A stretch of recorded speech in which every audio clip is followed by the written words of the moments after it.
Recently, at the Action 2026 Developer Conference held by embodied AI company Dexmon, the company's founder, Wen力Bin, said that simply piling up data collection won't get the industry to embodied intelligence.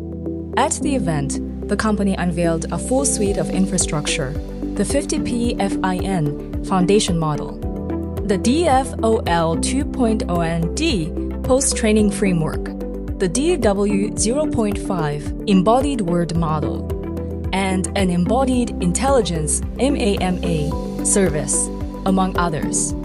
Tang said that genuine zero-shot learning is really about a robot's ability to solve tasks it has never encountered before.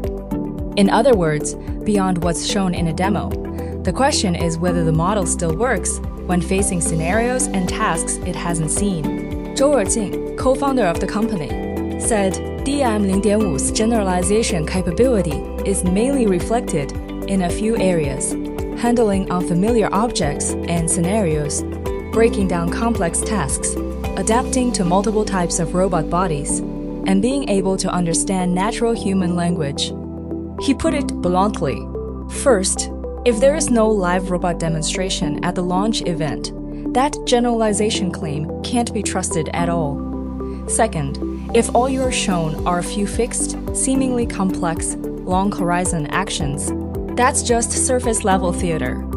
Simply piling up the volume of data collected, he said, doesn't count as zero-shot.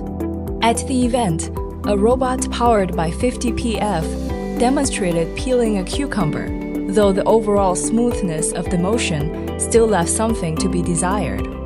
Algorithm engineers told us that in day-to-day training, DM 0.5 can have a robot immediately imitate a human demonstration and follow along to complete complex tasks, simplifying human-robot task handoffs. As for why the company launched DexDev, its general-purpose embodied MOS developer platform, Zhou explained that it's because the industry currently lacks alignment on non-standardized interfaces between models and robot bodies. In other words, even a good model can't be quickly deployed onto different robot bodies because of non-standardized protocols and interfaces. Tian believes embodied data needs to shift from a collection-driven approach to a scenario-driven one. He said plainly that embodied intelligence today is nowhere near its ChatGPT moment. At best, it's at the level of ChatGPT 2.0. A common approach among embodied AI companies right now is to keep scaling up data collection volume, millions, tens of millions of hours, accumulated bit by bit. Relying on collection alone won't get you to embodied intelligence, he said.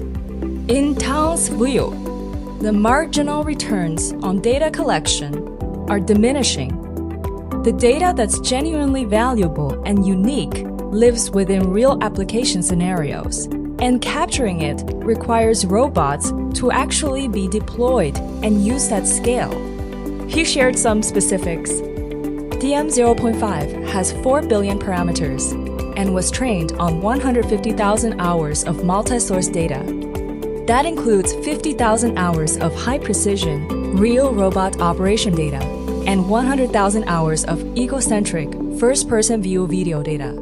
The latter is mainly used to enrich the model's understanding of human behavior, object relationships, and similar dimensions.